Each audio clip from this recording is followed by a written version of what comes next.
Estava mandando mensagem para o professor. Ah, tudo bem. Boa noite. Boa noite. Boa noite. Meu nome é Amanda. Obrigada. Meu nome é Amanda. Eu sou orientanda do professor Hauer. E meu objeto de estudo é sobre Alciene Ribeiro, em 3 narrativas dela, no caso, O Mágico de Olho Verde, Filho de Pinguço e o conto da obra Mulher Explícita, Pensar Axilas, tá? Só para situar a professora Eunice, para ela entender, né? Eu vou ter que falar um pouquinho esse objeto meu de pesquisa para ela poder entender, porque eu mandei um resumo de um artigo, que é o artigo que eu estou elaborando para enviar depois para os anais do evento aqui mesmo, né? No final. Então, eu comecei a escrever esse artigo, e aí eu enviei o resumo, que é sobre o conto Pensar Axilas. Como eu disse, eu tenho 3 objetos de análise, mas esse artigo se detém apenas, neste momento, sobre o conto Pensar Axilas.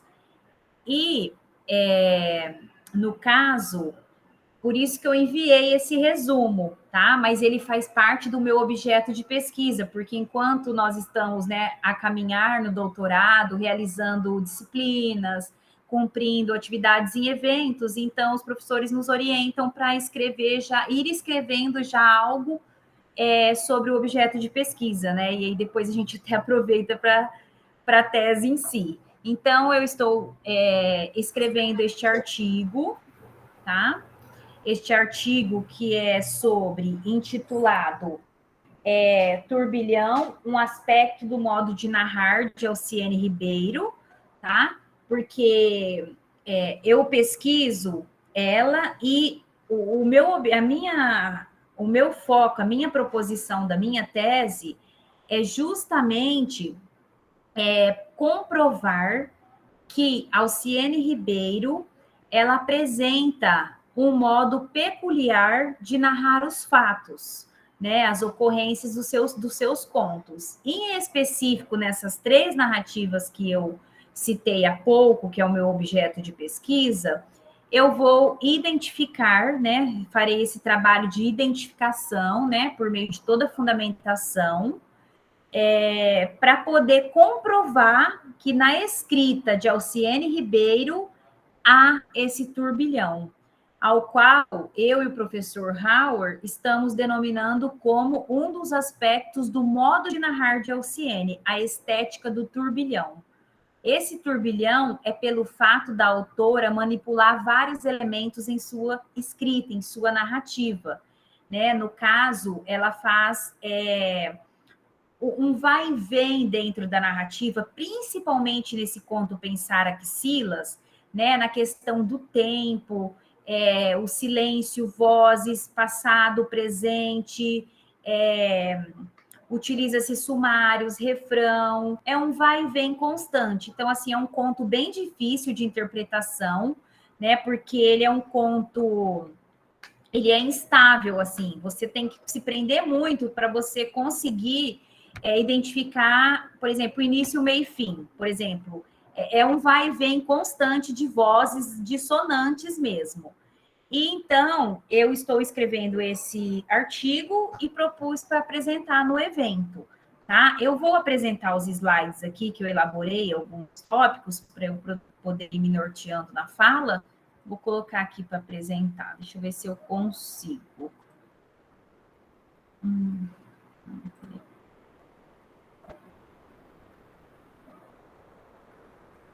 Aqui.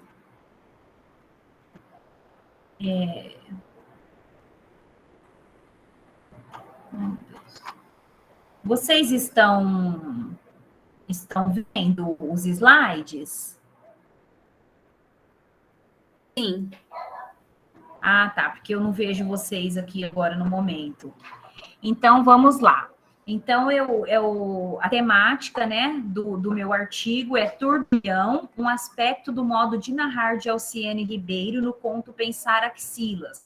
Esse conto, Alciene Ribeiro escreveu em 2017, e naquele apanhado de contos que foi realizado, que promoveu a publicação Mulher Explícita, de 2019, contempla o conto Pensar Axilas, mas ela escreveu esse conto no ano de 2017, tá? Eu coloquei aqui corpos da pesquisa, justamente foi o que eu expliquei oralmente, né, para a professora Eunice poder entender, né? Porque nós estamos debatendo sobre pesquisa, tal. Eu assisti ontem das outras meninas, eu falei, eu vou colocar para ela poder se situar um pouco no meu trabalho, tá? Então, esse trabalho, esse corpus da minha pesquisa é o que eu tirei lá do meu projeto de pesquisa mesmo, tá?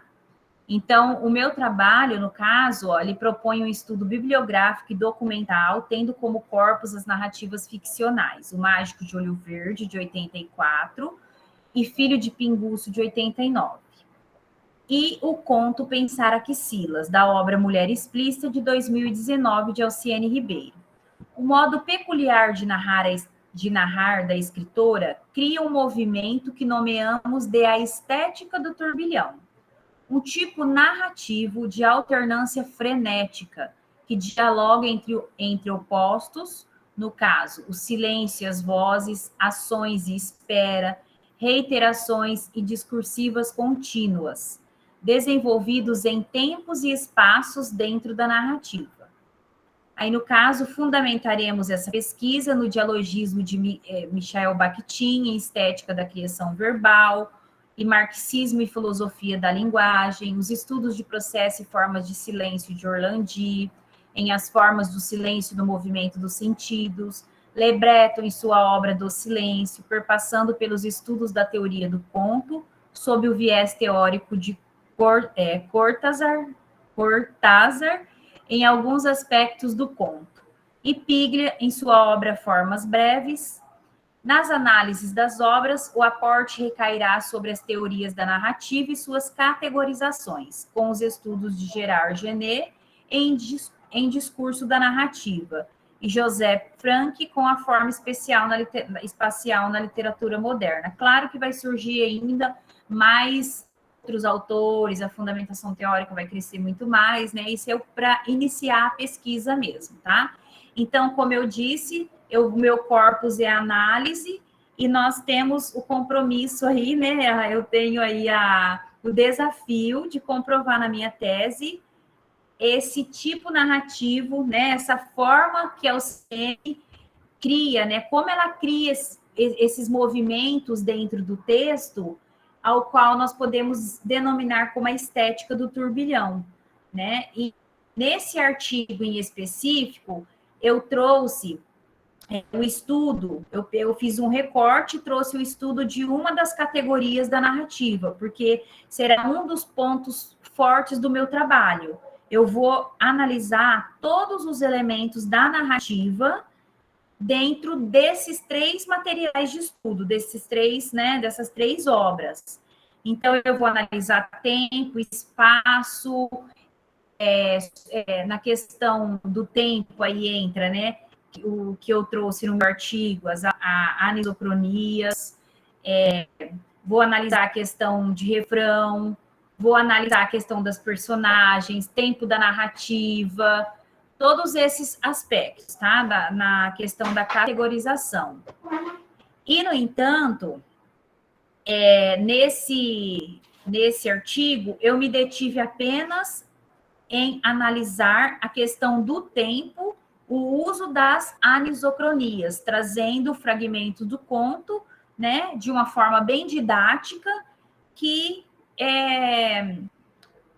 comprova aquela manipulação dela na questão do uso desses tempos, tá bom? Para vocês poderem entender. Aí o objetivo aqui é o objetivo do artigo, tá? Então, o trabalho baseia-se na análise do conto Pensar Axilas, da escritora mineira Alciene Ribeiro. Para tanto, o estudo perpassa pelo conceito do que vem a ser o conto, suas características e seu percurso ao longo da literatura. Em seguida, a abordagem teórica recairá sobre os estudos do tempo, do discurso, no que diz respeito à enunciação discursiva nos aspectos da duração da história, com especificidade nas anisocronias, compreendidas pelas elipses, pelos sumários e pelas pausas presentes no conto, tendo em vista utilizar-se de tais conceitos para análise do conto mencionado. Então, como eu disse, nesse conto, né, eu vou analisar essa questão da enunciação discursiva voltada para os aspectos da duração da história, né, que é compreendido lá nos estudos de Genet, denominados como as anisocronias, né? E aí eu fiz esse recorte analisando elipses, sumários e pausas, tá? Aí aqui tem alguns autores, porque eu falo no início da questão de que esse artigo ele vai perpassar pelo conceito de conta, eu trago um pouco o conceito de conta, contextualização histórica, né? Desde de quando iniciou por Edgar Allan Poe, perpassando por vários outros autores, né? Até chegar mais na modernidade mesmo. E depois Amanda, eu faço uma. Tá. Eu não sei se é só para mim. Pode falar. Mas eu não sei se é só para mim, mas tá parado em um só slide, desde o começo. Qual slide? Outra acepção não tá sobre escrito. o conto identificado. Ai, não, já passei. Peraí. Corpus da pesquisa está nesse? Não, pelo menos para mim não. Para você não está passando. Eu, na verdade, eu imaginei, porque ele está bem pequenininho. Se você conseguir apertar o Ctrl F5, ele vai ficar maior. E aí eu imaginei, eu falei, acho que é proposital, não está passando. E eu estava prestando atenção na sua fala e não nos slides, porque eu estava olhando bem para a sua fala. Porque ele está bem. Então ele fiquei parou. Olhando para os slides. Espera aí, deixa eu voltar aí lá no início. Deixa eu colocar aqui. Está a primeira página de Turbilhão, aspecto do modo de narrar de Alciene Ribeiro? Sim. Está? Tá, vou passar um outro. Corpus da pesquisa. Ok? Não passou. Não passou. Nossa, então ele está travando. Meu Deus, F5. hoje é dia. Ctrl F5? Ctrl F5. No meu ele dá certo. Vamos ver se o seu ele fica maior. Ficou maior, a tela toda. Mas para a gente, não. Então eu vou ir falando mesmo. Hoje é o dia das tecnologias, não é possível. Amanda, gente, eu acho que é a sala que está com problemas. Amanda. Oi. E bem embaixo tem o modo leitura aí no PowerPoint. Agora está andando. Está andando? Bem embaixo tem o modo leitura. Tá, agora está no objetivo. Agora está andando. E apareceu para vocês grande? Não. Parece mas no modo, se você apertar em modo leitura embaixo, ele fica maior. Então tá bom, peraí, modo leitura. Modo se de aparecer modo leitura. Tá, apareceu. Tá? Só um pequeno recado, eu avisei aí por WhatsApp a Karina, eu acho que ela vai entrar bem depois, que ela está num outro evento. A Daisy eu avisei por e-mail, a Carmelina por e-mail, e aí a gente aguarda o retorno delas, tá? Deixa eu ver quem mais. Isso, a Carolina, a Daisy, a Karina, que vai demorar para entrar, e a Carmelina, eu avisei por e-mail. Elas devem ter tido algum problema aí com o fuso horário. Tá. Obrigada, Marta. Tá, joia. Um abraço para vocês. Obrigada. Tá, obrigada. Professora Eunice, está no primeiro slide agora, turbilhão, aspecto do modo de narrar? Sim. Isso, agora foi para o slide escrito corpus da pesquisa? Sim. Isso. Tá, isso eu já fui falando tudo. O objetivo, que eu acabei de falar, os objetivos do artigo, também já foi. Tá. Aqui que eu parei, que eu estava explicando, falando o que eu estava analisando neste artigo, que é a questão da enunciação discursiva no quesito aspectos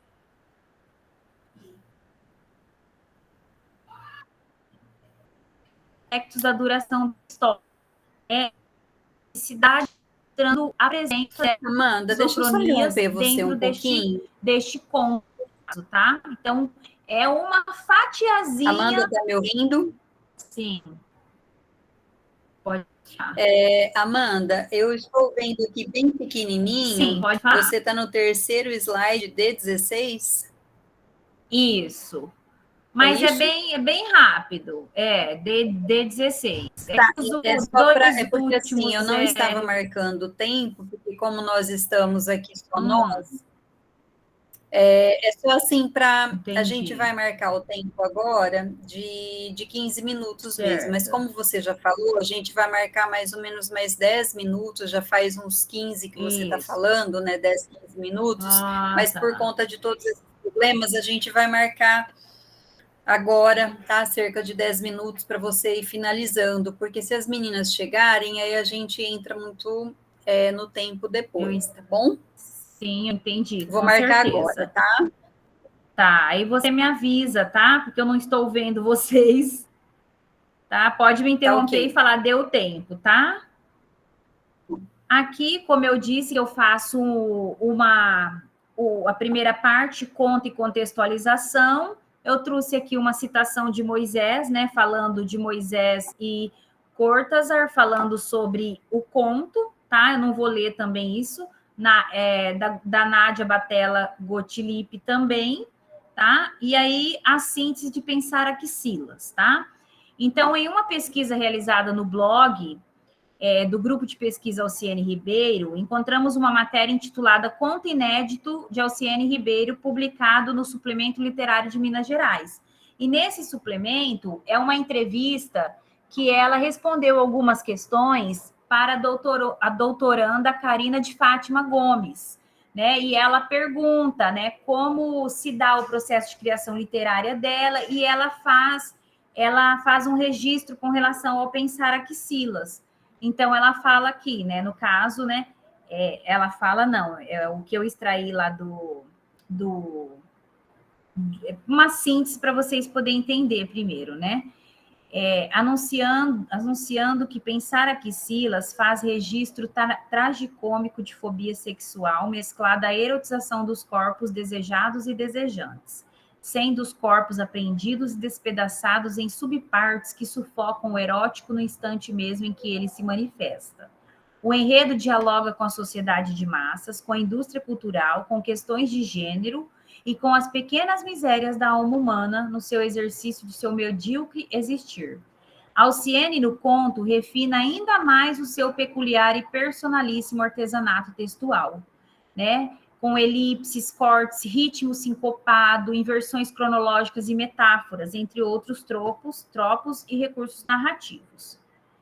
E aí ela diz o seguinte: outra acepção sobre o conto identificamos em uma entrevista, que é a entrevista que eu falei agora há pouco, tá? E a Karina, né, ela pergunta para a Alciene como é o seu processo de criação literária, e ela responde: no meu livro Mulher Explícita, o conto noturno, eu vou pular essa parte, aí ela vai falar. E o Pensar aqui Silas, de 2017, é fruto do olhar crítico ao consumismo. Ridículo discurso com pitada erótica e sedução de axilas femininas, a fim de vender desodorantes. Condoeu-me ver as modelos expostas em rede nacional. Então, ela faz essa crítica, né, ao consumismo, as modelos que se expõem, os corpos, ergue os braços, aí até no conto fala certinho, né, que no caso ali, os jornalistas tal, faz toda essa representação por meio do corpo feminino, né, para ter umas axilas lindas, nesse sentido, para vender desodorantes. Aí, no caso, eu trago aqui um pouquinho a presença das anisocronias, tá? Então, o sumário, né, eu trouxe aqui uma perspectiva de Genet, que fala um pouco sobre o sumário, né, que ele explana que a narração, em alguns parágrafos, algumas páginas de vários dias, meses ou anos de existência, sem pormenores de ação ou de palavras. E, em análise à obra, eu encontro o fragmento que ela fala lá, né? A véspera surreal ainda lateja, viscosa nas têmporas da mulher. Então, essa questão dessa véspera surreal, né? No fragmento acima, percebemos a presença marcante de uma história sendo narrada sem pormenores de ações. exigindo, assim, do leitor literário uma busca atenciosa nas entrelinhas do fato contado. Ou seja, o tempo real da narrativa tornou-se menor em relação ao tempo da história narrada. Então, aqui tem a presença do sumário. A pausa também trouxe uma contextualização da pausa, né? Sendo, no caso, né, em que Reis e Lopes, né, eles elucidam que a pausa representa uma forma de suspensão do tempo da história em benefício do tempo do discurso, interrompendo momentaneamente o desenrolar da história. Aí eu trago também aqui, né, em Pensar aqui Silas, encontramos o seguinte fragmento. O ônibus seguia veloz. Ela cochilava até ele embarcar na primeira parada. Camiseta regata, aboletou-se no seu pescoço, coxas abertas. Bocejo ruidoso, mãos à nuca, tufos negros e mal cheirosos à brisa. Roncou todo o percurso e a vítima se espremeu na janela, rosto virado, torcicolo, disse sim, e a nhaca persegue ainda. É isso, aquilo se entranhou na infância, se alimentou na comunhão com a feiura e se entronizou na sua incoerência na cama ou de pé. Né? E ela fala, tem um parágrafo único, é vetada inteireis as mulheres de rasa estética, porque essa personagem não tem nome, tá, no conto, mas é assim, é um tom bem feminista de uma mulher que a autoestima dela é muito baixa por ela ter problemas com suores axilares. Então ela vai contando várias histórias no conto de situações que trouxeram vexame para ela. Né? Então, ela até fala assim, que é um adolescer de caramujo, é uma adolescente, assim, ficou tímida, não conseguia se relacionar com parceiro algum, né? Não sei se vocês leram o conto, mas eu posso depois ler também o enredo.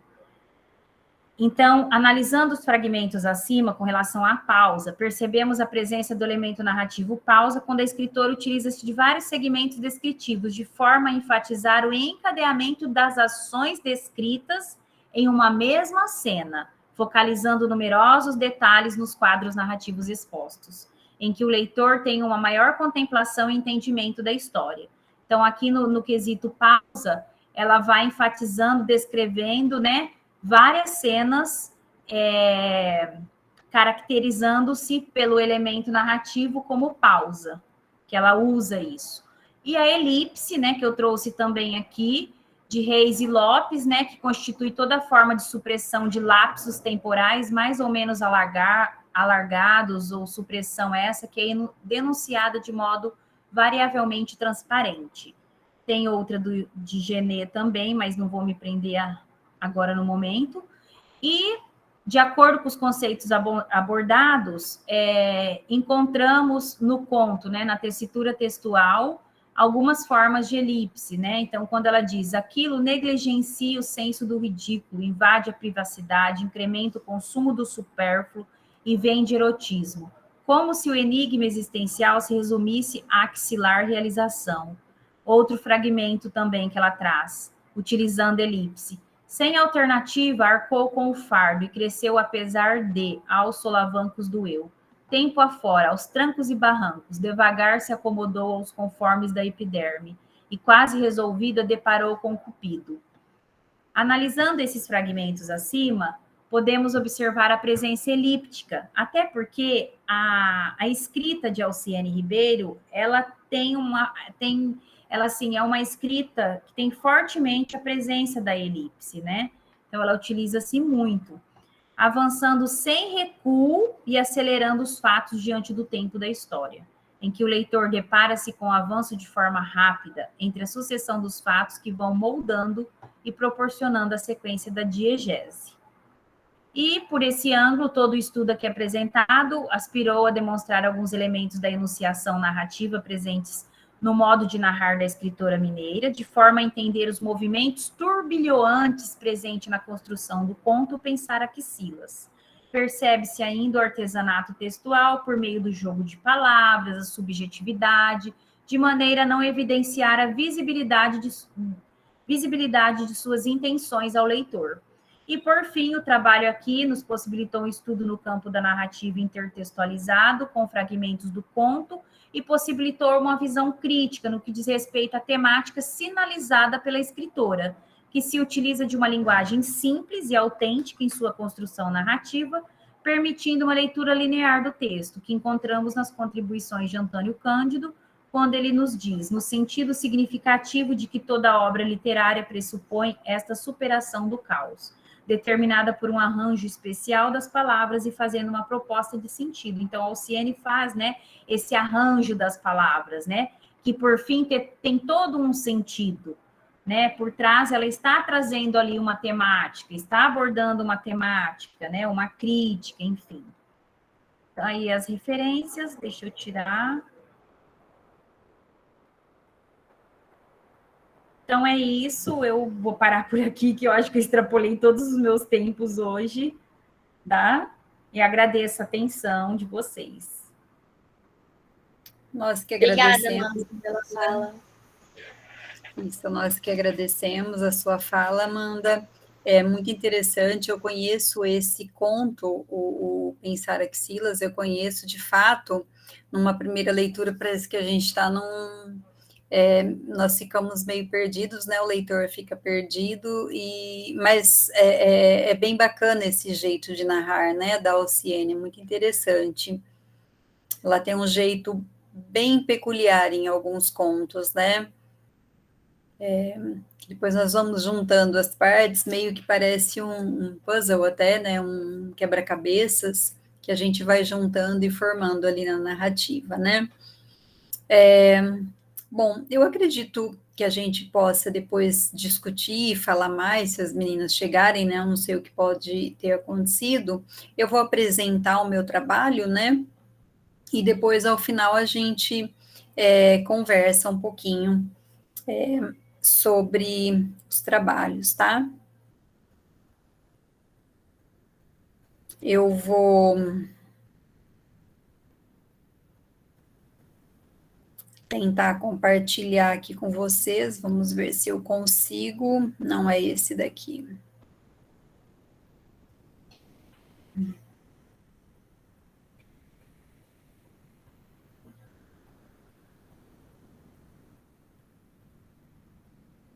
Vou compartilhar com vocês também.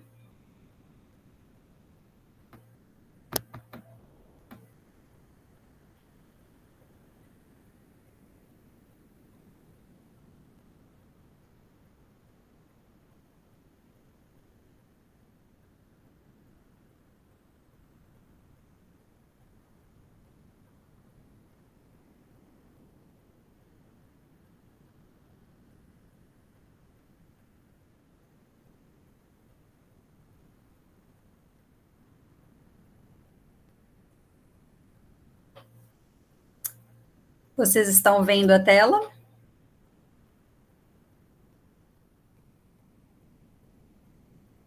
Sim. Sim, sim. Sim, né? Está demorando um pouquinho para chegar.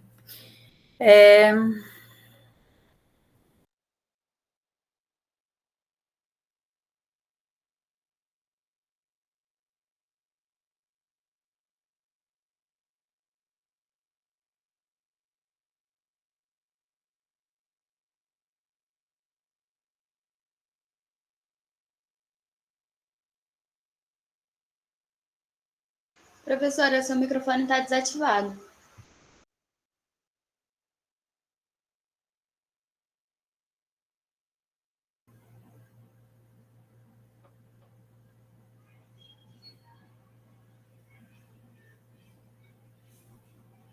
Tudo bem? Agora está dando certo? Sim, mas está no 10º slide já. Eu acho que... Tá. O Marcos falou que era para a gente procurar um modo de leitura aqui embaixo. Vamos ver onde eu acho o modo leitura. Amanda, onde você achou o seu modo leitura que ele mencionou para você? Eu encontrei lá embaixo naquela barrinha, Eunice, que tem a tacinha. Eu acho que é um quadradinho ao lado, assim, vai ter exibição, modo leitura. Olha, sabe aquela tacinha que a gente coloca ali para passar a tela toda? A apresentação de slide é do lado. Aqui, assim, ó, tem a tacinha, aí tem esses quadradinhos ao lado. Ali embaixo, no canto direito. Aqui embaixo? Isso. Aqui, Aqui, não, não. Aqui. Aí a tacinha passa mais um ao lado. Aqui? Não, para cá, da tacinha para cá. Isso, vai no outro do lado. Tá, deu certo? Deu, abriu todo. Tá. Perfeito. Tudo bem, vocês estão visualizando, né? Então, agora, finalmente vou começar, então, 20h54.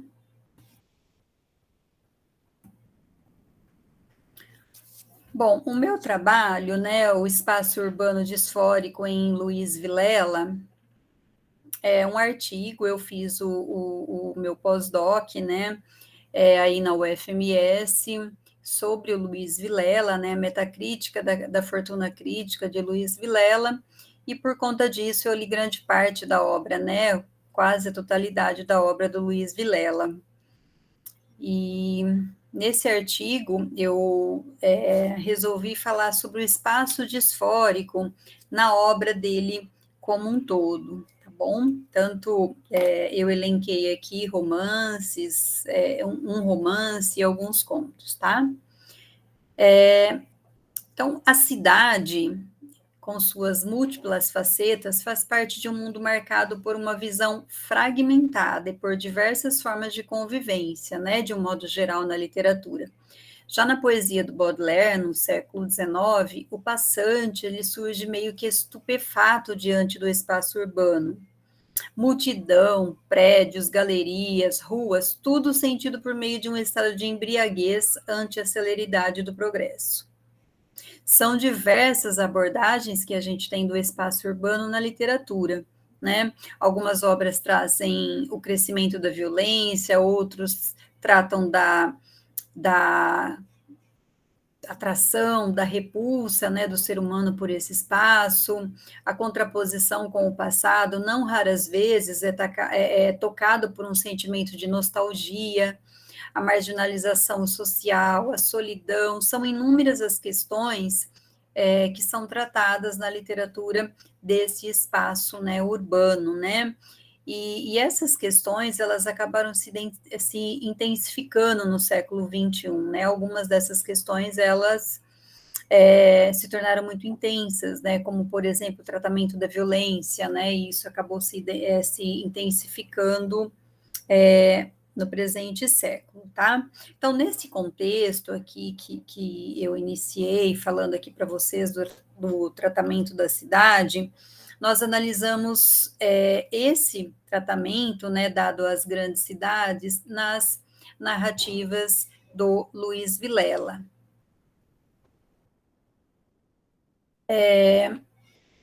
Então, nessas obras, nós percebemos que a cidade grande ela é vista como um espaço de incomunicabilidade, de solidão, de violência, claramente inferior ao espaço das pequenas cidades ou do campo. Seguindo essa orientação, nessas narrativas há uma tendência ao saudosismo, em que o passado surge como um tempo superior ao presente. Para demonstrar essa propensão, escolhemos o romance O Inferno é Aqui Mesmo e os contos Rodoviária, de Nubar, Não Quero Nem Mais Saber, de O Fim de Tudo, A Cabeça, de A Cabeça e Zoiuda, de Você Verá, tá bom? Aqui no trabalho, eu não vou falar, né, sobre neste trabalho aqui que eu estou apresentando, eu não vou falar sobre todos os contos, tá? São somente alguns, por conta do tempo. Nesse primeiro conto, aqui, Rodoviária, por metonímia, a gente pode pensar no espaço da cidade grande, né, configurado como um espaço caótico, com um intercruzamento de diálogos, letreiros e chamadas de partidas de ônibus. De início, nós temos uma personagem que se encontra de passagem pela rodoviária, né, e ela questiona o amigo, né? Então, nós temos aqui, dá para vocês perceberem aí pelo slide, o intercruzamento de várias vozes, né? Um espaço caótico, e o leitor fica meio que perdido nesse conto. É um conto de 1968, mas é um conto bem contemporâneo, né? Na sua formatação, se nós formos pensar na sua estrutura, com esse intercruzamento, né, de várias vozes, né? Então, nós temos, de início, o quê? Deus me livre de cidade grande, não sei como você costuma com essa correria, essa gente essa barulhada, né? Então, nós já temos uma personagem estupefata, né? Com todo esse cruzamento, com essa barulhada, né, como ele diz. E aí nós temos, alô, bem que eu gostaria, então são várias vozes, né, se intercruzando, e aí nós temos lá o letreiro, né, a gente até imagina esse espaço da rodoviária, né, beba Coca-Cola e viva feliz. Na roça, pelo menos, a gente olha ali aquele tipo esquisito estrangeiro, mas estava dizendo, aquela ali deve ser a mulher dele, então fica tudo meio fragmentado, meio caótico, né? Como? Não dá, rapaz. Ei, o senhor aí, eu? Ah, sim, eu gostaria muito. Passageiros que se destinam ao Rio de Janeiro no horário das 17 horas. E aí a gente imagina a voz das chamadas, né? Dos ônibus, dos horários dos ônibus, né? Então, essa personagem, né, ela se surpreende com toda essa caoticidade, com essa correria, com essa gente desconhecida, né? E aí, ao longo do conto, nós percebemos que trata-se de um homem aflito, não nomeado, que espera pela mulher e a filha, que atrasadas podem perder o horário do ônibus. À medida que o tempo passa e a mulher não chega, o homem deixa transparecer sua insegurança em relação aos perigos da vida urbana. Se ela se perdeu na rua, ela não sabe andar direito na rua, ela fica apavorada com os carros. Um desastre, uma dessas lotações, ela não sabe, então ele fica perplexo e aflito com essa demora, né?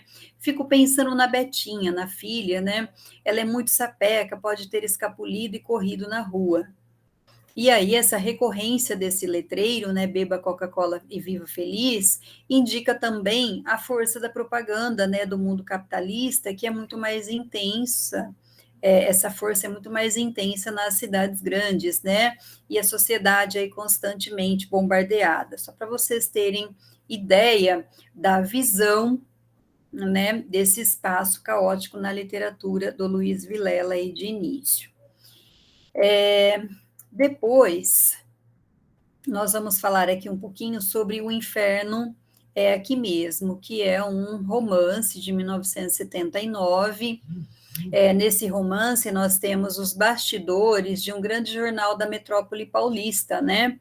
Eles são revelados pelo narrador e protagonista Edgar, que se transfere meio casualmente de Belo Horizonte para São Paulo. E, de fato, o que aparece nesse romance nos chama a atenção é a frieza das relações humanas da metrópole paulista, já lá na década de 70, quando ele foi escrito, né? O tempo escasso e a rotina impõem a solidão e o individualismo como traços marcantes dessas relações aí que acontecem no espaço desse jornal, que é um espaço pouco afetivo, né? As pessoas são individualistas, distantes. E mesmo não sendo a personagem principal do romance, a personagem Tarcísio, né, que é um pintor, um artista, ele é exemplar ao representar a loucura como uma forma de resistência ao descompasso entre o ser e o parecer imposto pela caoticidade da metrópole. Melhor amigo de Edgar, que é o narrador e o protagonista, né, do romance, Tarcísio, então, é um artista plástico, e em certo momento em que ele trava um diálogo, né, com o Edgar, ele vai, e o Edgar fala, né, da tristeza ele está sentindo ali no momento, de todas as dificuldades que ele sente ali no trabalho do jornal, o Tarcísio vai argumentar o seguinte: é a cidade, ela que faz a gente ficar assim. Se você não estivesse aqui, você não estaria sentindo isso. Odeio essa cidade, ele disse. Não sei como que uma pessoa com um mínimo de bom senso pode morar aqui. São bilhões de loucos, não há nada tão valioso aqui que compense o preço que se paga por morar aqui. Então, ele coloca toda a culpa da tristeza do Edgar na cidade. Então, Tarcísio, ele possui uma sensação de opressão e impotência diante da cidade grande, né? E ele reconhece, tem hora que eu até acho que eu nunca sairei daqui. Posso tentar o que quiser, que não sairei. Morrerei vencido entre esses prédios, entre essas lajes monstruosas, desse monstruoso cemitério. Já observou como os prédios parecem as lápides de um cemitério? Então, a gente pode pensar que, além da personalidade forte, né, do Tarcísio, uma série de frustrações vai corroborar para esse agravamento, né? Ele acaba enlouquecendo, vivendo aí na cidade grande. Em dado momento, ele decide fazer uma exposição, que é uma afronta à cidade de São Paulo, uma forma de negar o clima frio e cinza que marca a cidade e seus habitantes. Então, ele vai fazer essa exposição, e o título da exposição dele é Tudo que São Paulo Não É. Uma explosão de cores, verde, azul, vermelho, amarelo. Tarcísio encontra na pintura a única coisa que de fato o interessava, o modo de expressar as suas angústias, né, mas é incompreendido em sua arte. Após a exposição, Tarcísio vai receber uma crítica muito contundente, né, e ele não pode contar nem com a solidariedade do Edgar, porque o Edgar havia prometido, como ele era jornalista, que ele escreveria um artigo elogiando a exposição. Mas quando ele descobre que a Vanessa, que era uma jornalista também, pela qual ele era apaixonada, havia se envolvido com o Tarcísio, ele de raiva, ele não escreve esse artigo. Então, aí, o Tarcísio acaba enlouquecendo de vez, né? E já próximo ao final da narrativa, o Tarcísio vai pintar todo o seu apartamento de verde, como uma forma de resistência à lógica cinza imposta pela metrópole. E aí, quando o Edgar vai conversar com um amigo do Tarcísio, que morava, né, junto dele no apartamento, ele vai dizer o seguinte: nossa, ele enlouqueceu, né, o Tarcísio. E ele diz: olha, ele vinha pintando uma série, verdade sobre verde, explosões de verde, verdíssimo. A verdade do verde, verdejando, tudo verde, só verde. No começo achei bacana, me pareciam uns troços bons aí, mas depois fui achando aquilo meio esquisito. Ao mesmo tempo, ia notando certas diferenças nele. Tarcísio estava ficando muito estranho. Esses dias, ao chegar no apartamento, vi que ele tinha pintado vários objetos de verde, até coisas minhas. Eu falei: você está ficando maluco? Aí veio ontem, quando eu ia chegando no apartamento, dei com ele saindo. Estava com uma lata de tinta verde, todo rebocado, e aí eu vi que dentro do apartamento ele tinha pintado tudo de verde, e havia latas de tinta verde por todo lado. Vou pintar a cidade de verde, ele disse, todas as casas, todas as ruas, depois vou pintar as pessoas. Vai ficar tudo verde, verdinho. Acaba sendo até meio que engraçado, né, isso. E segundo o dicionário de símbolos de Chevalier, o verde é uma cor tranquilizadora, refrescante, humana. A cada primavera, depois do inverno provar ao homem de sua solidão e sua precariedade, desnudando e gelando a terra, esta se reveste de um novo manto verde que traz de volta a esperança. O verde é o despertar da vida, a expressão ficar verde, nascida da hipertensão provocada pela vida urbana, também exprime a necessidade de uma volta periódica ao ambiente natural, o que faz do campo um substituto da mãe. Então, aqui a gente pode perceber que esse verde, a escolha de pintar a cidade de verde não é aleatória, né? Como se fosse um desejo de retorno a uma tranquilidade que a cidade grande tirou da humanidade, né? De algum modo. Ao final, né? O Tarcísio ele acaba enlouquecendo, ele vai ser internado nesse hospital de fato, e aí a gente pode pensar, né, nessa loucura dele, né, porque ele fala para o Edgar que ele aboliu toda o cinza, por exemplo, não entra na pintura dele, né, ele fala que essa cor, o cinza, né, que é uma cor totalmente disfórica, é a cor da cidade de São Paulo, então essa cor não pode entrar na pintura dele, né? E ao final ele acaba vencido, a gente pode pensar que o fato dele ter enlouquecido e ter parado, né, no manicômio, pode significar, de algum modo, que ele foi vencido pela cidade, né? Então, agora, falando um pouquinho de Não Quero Mais Nem Saber, de O Fim de Tudo, esse conto, ele coloca em cena 2 rapazes, né, conversando numa lanchonete na Rua Augusta. O narrador é um jovem do interior de Minas Gerais, vivendo em São Paulo, que ele toma conhecimento da vontade do outro, né, que é o atendente ali dessa lanchonete, que veio do interior da Bahia, do desejo que ele tem de retornar à sua cidade natal. E eles começam a conversar, né, longamente, surge uma cumplicidade forjada na visão daqueles que veem a cidade grande como um martírio, um palco simultâneo da prosperidade econômica e da infelicidade pessoal, né, ao mesmo tempo que as pessoas são muito prósperas economicamente, elas acabam sendo infelizes, né. E aí o interior, representado pela fazenda do pai, no caso do baiano, é um lugar onde se é possível ter uma vida feliz. É nesse momento que a gente diz que há uma tendência ao saudosismo, né? Quando há essa contraposição da cidade grande à cidade do interior. Então, num certo momento, né, quando o baiano, né, conversa com o rapaz, que passa quase todos os dias ali pela lanchonete, ele diz o seguinte: olha, banana aqui é tudo amadurecido à força, não tem gosto de nada, que gosto tem essas bananas daqui? É a mesma coisa da gente não estar comendo nada. Na fazenda do papai tem todo tipo de banana, né? Então, se nós formos notar, há uma contraposição aqui do espaço da cidade grande ao espaço do interior, ao campo, e certamente, claramente, esse espaço do interior, ele é superior ao espaço da cidade grande, tá bom? Por conta do tempo, eu não vou falar dos outros contos, né, mas é só para a gente ter uma noção, a cabeça...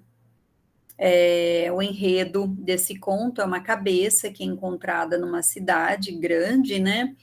E se a gente for pensar na cabeça também como uma metáfora, né, para o racional, para a racionalidade, essa cabeça encontrada, ninguém sabe o que é, e nesse sentido a gente pode pensar na violência, né, que invadiu a cidade grande, né? Ao ponto de uma cabeça ser encontrada na rua, ninguém sabe de quem é, e as personagens ficam ali divagando e dialogando sobre de quem seria essa cabeça, e também nós temos nesse conto a banalização da violência. Ao final, 2 crianças chutam a cabeça como se fosse uma bola, né? E Zoiuda, que é um conto de Você Verá, é um conto onde nós temos um homem que acaba conversando com uma lagartixa. Num certo momento, ele mora num apartamento, né, que é típico de cidade grande, e ele começa a conversar com uma lagartixa, a qual ele nomeia de Zoiuda, e num certo momento ele deixa de gostar de conversar com as pessoas para conversar com a Zoiuda.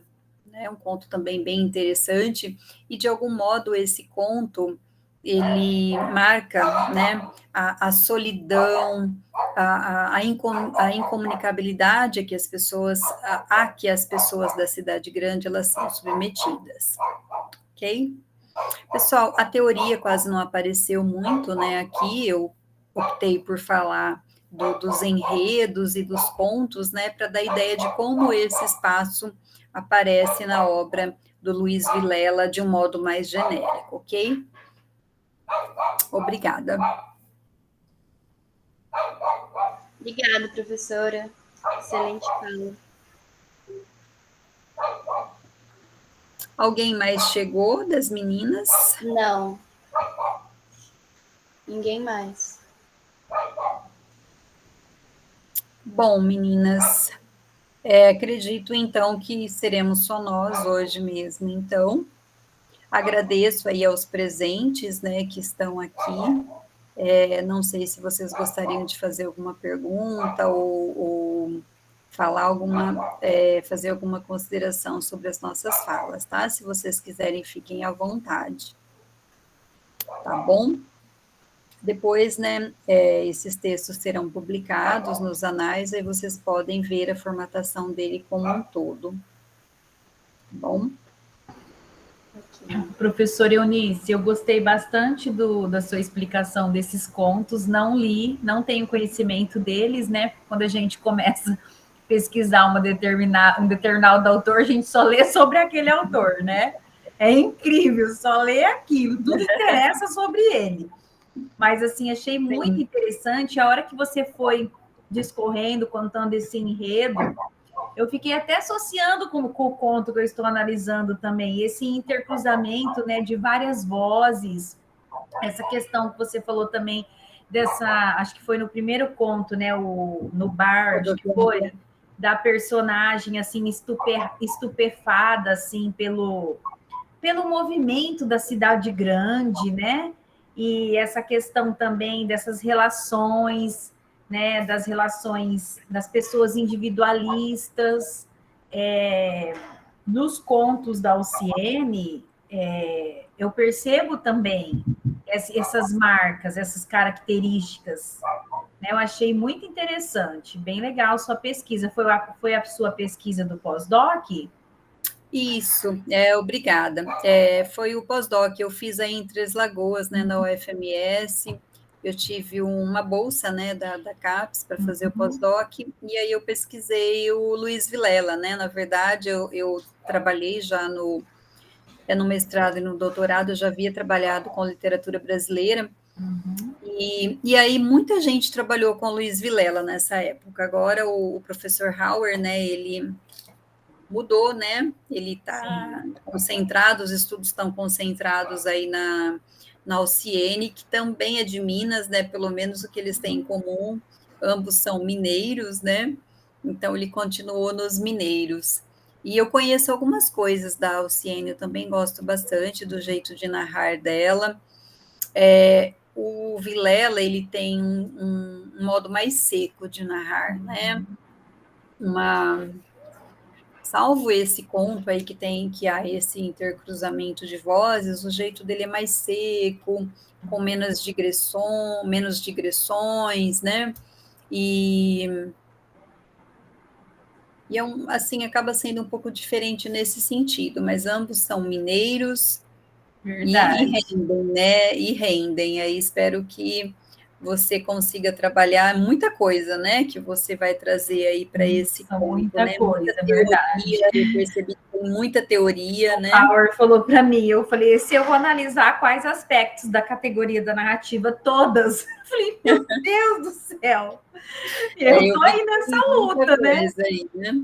Então, assim, mas assim, são trabalhos assim de luta, mas depois sai um trabalho assim tão bom, tão gratificante, né? Você explorar assim o interior do texto, né? E assim abrir novas possibilidades de leituras, né? Para outras pessoas, outro público, às vezes que nem estuda isso, mas pega o texto para ler, né? E eu acho assim bem bacana. Mas foi bom, sim, participar aqui com você. Ontem eu também estava, que a Karina, a Maísa, só que eu não comentei nada, mas eu estava assistindo apresentações de ontem também. Ah, que legal. Obrigada pela participação. Bem, tá? Eu que agradeço. Tá Tá bom? E hoje a gente vai ter que ficar por aqui, né? As meninas, não sei, deve ter tido algum imprevisto. Não foi confusão, né, de salas, porque o professor Marcos enviou mensagem para elas, né? Sim. A gente está meio com as tecnologias todas jogando contra, né? Tem hora que eu coloco o celular de lá, tem hora que eu coloco para cá para ficar aparecendo. Hoje funcionou muito bem de manhã, não sei se vocês estavam, né? Eu não estava de manhã, mas agora à tarde eu fiquei mediando um mini curso do professor Osmar. E não autorizou, eu não consegui gravar. Não possibilitava gravar. Não, nos 3 pontinhos eu ia lá nas opções, não conseguimos gravar, não abria a opção. Mas foi pelo Meet também? Foi pelo Meet também. Aí, por fim, a gente problema deixou e falou que não tinha problema, mas eu falei, gente, não estou conseguindo gravar. Ele também tentava, não conseguia. Eu ia assistir o minicurso do Osmar, até por conta dessa questão do espaço, né? Nos últimos. Ele eu não estou com nenhuma pesquisa extensa no momento, mas eu gosto dessa questão do espaço. Falei, vou assistir. Mas aí eles trocaram, né? Isso, trocou. A data. Trocaram para as 15 horas também hoje. Então, e às quartas-feiras nós temos reuniões. Dizem que nós temos 3 reuniões. Meu Deus. Hoje foram só 2, mas aí é sempre à tarde.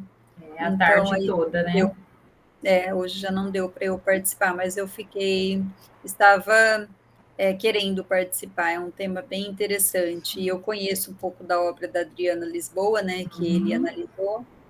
Isso. Deve ter sido muito rico, né? Foi sim. Meninas, obrigada, então, pela participação de vocês. Obrigada aos meninos aí, o Alexandre, o Clauber. Espero que vocês tenham aproveitado. Maria Eduarda, obrigada pela ajuda, tá? No dia de hoje. Amanhã continua, né? Sim, amanhã eu vou estar mediando também. Obrigada, professora. Obrigada, Amanda. Obrigada, eu que agradeço a oportunidade. Foi muito bom. Boa noite. Tá bom? Tchau. Tchau, Boa noite. Boa noite.